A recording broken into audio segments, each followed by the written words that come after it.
Today we're going to be talking about sleep disorders. Make sure you're paying attention because at the end of the class we're going to be having a group activity that will be due tomorrow at the end of class. So, types of sleep disorders. You got your 5 main ones right here. You got your sleep apnea, your insomnia, your restless leg syndrome, narcolepsy, and parasomnia.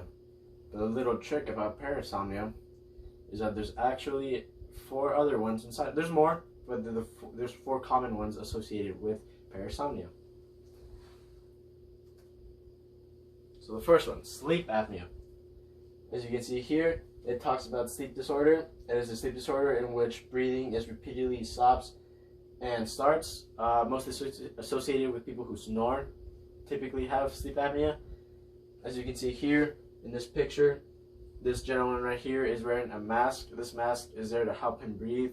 It helps him stop snoring, so he doesn't stop breathing in the middle of the night.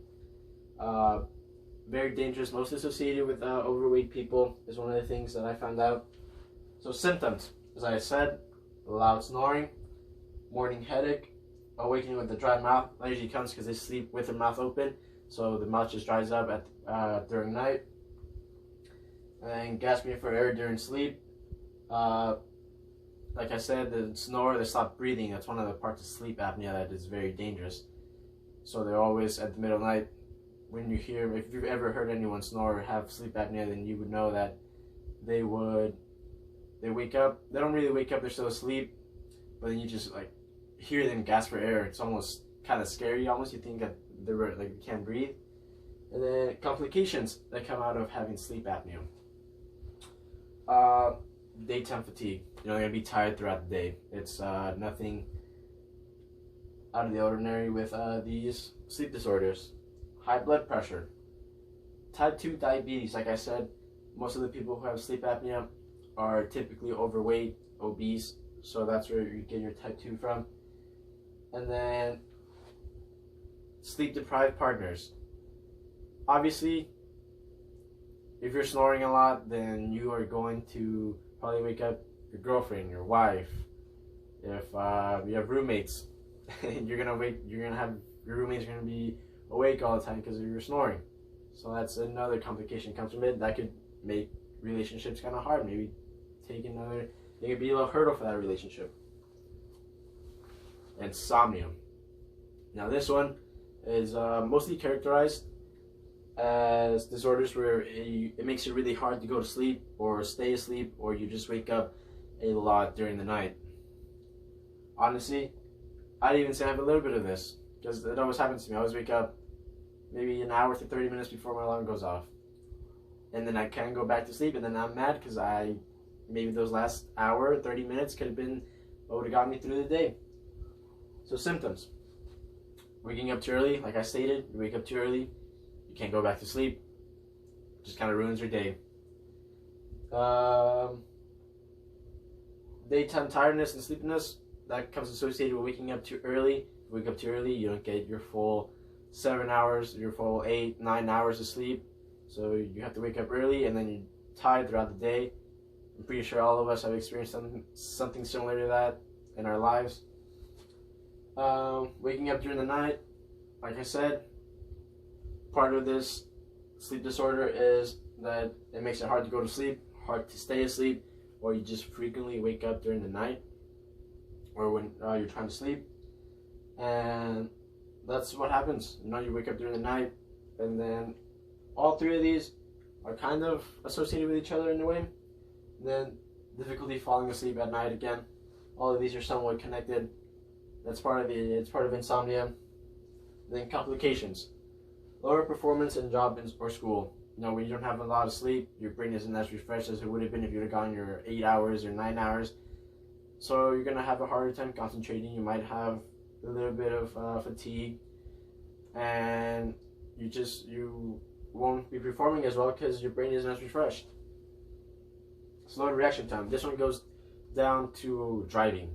When you're tired, you're yawning, you're droopy, you're feeling drowsy, and when you're driving and then you see something, you're not gonna be as fast at reacting as if you had your 8 hours of sleep. So that could be very dangerous, especially if you're driving on the freeway. You know, you don't want to get in a car accident and then cause a pileup. That would be horrible. And then mental health disorder, when people who have insomnia usually get depression or anxiety because they're not getting their full hours of sleep. You know, they're always stressed because of school, because they're not performing well in school or at their job. So they get depression, they get anxiety, and that could cause some problems with partners as well. And then we have, with insomnia, you could also increase the risk of you getting high blood pressure or any kind of cardiovascular disease, which is really dangerous if you're old enough. It's still dangerous if you're young, obviously, but you know, it gets more difficult when you're older. Restless leg syndrome. This is this disorder talks about, you know, having to move. You want to move your legs when you're trying to go to sleep, and then, or you just have the sensation that you have to move your legs, and you can't stop moving them. And when you do move them, is when you feel the best. You know, when you feel like you can finally go to sleep if you move your legs, but you really can't because you're moving your legs, and that is part of the difficulty of this syndrome, of this disorder. Symptoms of this disorder is sensations that begin after rest. You know, you get the sensations as you're lying down and you feel like you're about to go to sleep. Then all of a sudden, your legs, you just get the sensation that you need to move your legs, and you start moving them. But as you can see, that really makes it hard to go to sleep. And another one that I pointed out when I was reading the definition was relief with movement. You know, only way that you get rid of this sensation is if you do the movement. And that makes it really hard to go to sleep again, because you can't go to sleep if you're running almost, or if you're moving your legs underneath the covers. It makes it really hard. And then we got the symptom usually gets worse around at night when you're going to sleep, when you're about to go to sleep, and nighttime leg twitching. That when you're going to sleep, I don't know if any of you have ever experienced this, but have you ever just been trying to go to sleep and all of a sudden your leg just twitches, or you kick something, or maybe it's your arm or your head or something like that? That comes with this kind of syndrome. And then complications that come with restless leg syndrome. Difficulty falling asleep. That goes back to the sensation, you know, trying to move your legs to get that sensation away. It's really hard to fall asleep when you're moving a lot. And then napping, you know, maybe you're trying to get a nap in before work or before class if you got a nice gap period. That can be very hard if you're always having that sensation of moving your legs, or, you know, the restless leg. And then, now this one isn't as bad as the other ones. It doesn't lead to anything like type 2 diabetes or obesity or cardiovascular disease. No, it doesn't lead to anything as serious as that. But this condition can just be bothersome, you know. It can really bother you at sleep, prevents you from getting maybe your full 8 hours or 9 hours, whatever is recommended for your age group. It just bothers you, and it can complicate a lot of things. Narcolepsy. This is more associated with daytime sleepiness, you know, and drowsiness and sudden attacks to sleep. I don't know, maybe in college you'll feel this, or maybe even in high school you feel this, where, you know, you think you got your full 8 hours of sleep, but then all of a sudden during the lecture you just get sleepy and you're falling asleep in the middle of class. And I'll be honest, I've experienced that in my days. It is not fun because you miss a lot of information, and then I feel you might think that people are looking at you, making fun of you. It's, you know, it's not fun. So symptoms of narcolepsy: excessive daytime sleepiness, that comes with that. Sudden loss of muscle tone, which causes cataplexy. Cataplexy is a sudden burst of emotions. You know, when you're really tired or fatigued, your mind is very vulnerable to emotions. So anything can set you off. You know, you can start crying, you can get angry, you can just any kind of hard emotion will just be amplified because of cataplexy and because of your daytime drowsiness. Sleep paralysis. Sleep paralysis is when you fall asleep. It just has a few seconds, maybe a few minutes, and nothing can ever wake you up. This is the crazy part. You know, they could jolt you around.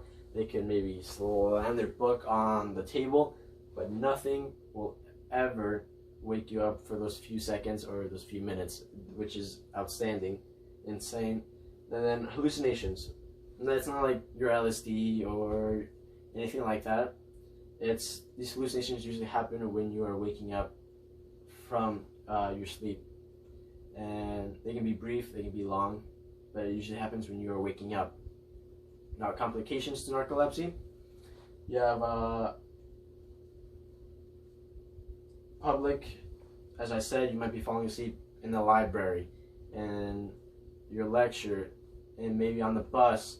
This can also be really hard when you're driving, because you're probably going to try to fall asleep while you're driving, and that could be very dangerous. Never sleep tired, never drive when you're tired, never drive when you're sleepy. Always pull over and get a quick nap, and then go back to driving.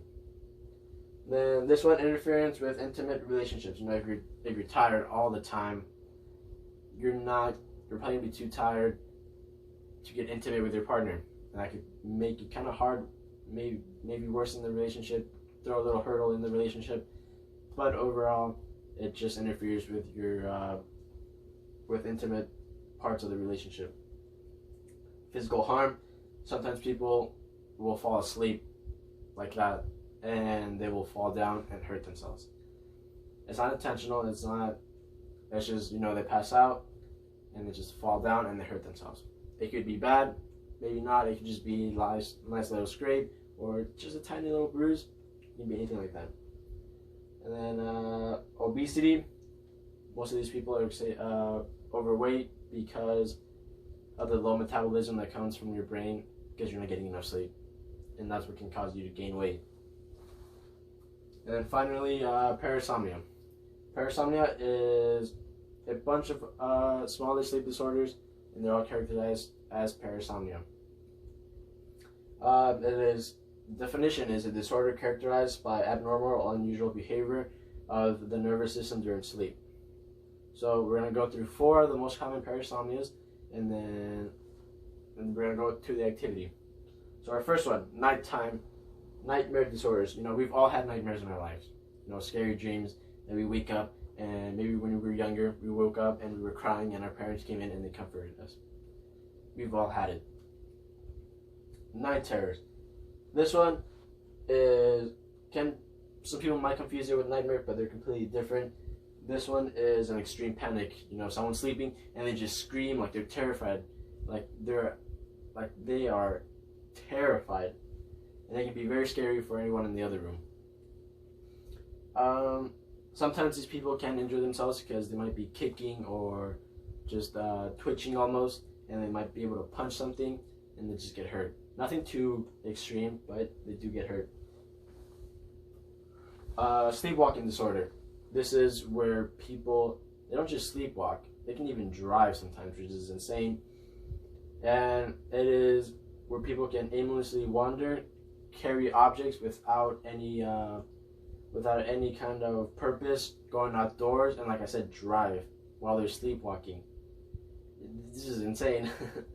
Sometimes they mumble, sometimes they actually speak a little words, but it's usually just wandering around, picking up stuff, going outdoors, anything like that. And then finally, REM sleep disorder.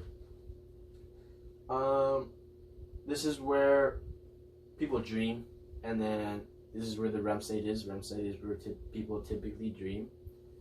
And this is when people tend to act out their dreams. It's called dream enacting, if I believe I'm correct. Yes. Where they will throw fists, they will jump, they will do all kinds of stuff, depending on the dream. If it's intense, if it's action-packed, if it's violent, they will reenact it out. It's almost like sleepwalking, but you're acting out everything, and it can be very dangerous for the people around you because you could end up punching them, and that's not good. Now, for the activity.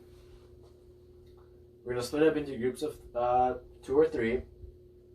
We will do that after I'm done with this lecture, and what we're going to do is going to build the infographic. Alright, today, since we only have a couple of minutes left before class is over, we just get in your groups and you're going to pick your sleep disorder. Once you pick it, let me know. I will write it down.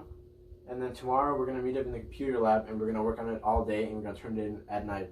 Make sure it's nice and pretty because we're going to put them up and hang them around class. Alright?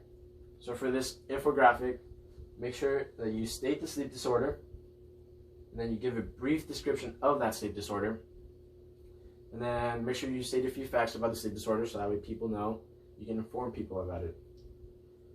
And then if you have space and time, put in some symptoms and complications of that sleep disorder. So that way, it is an infographic. You're supposed to give people information about that sleep disorder.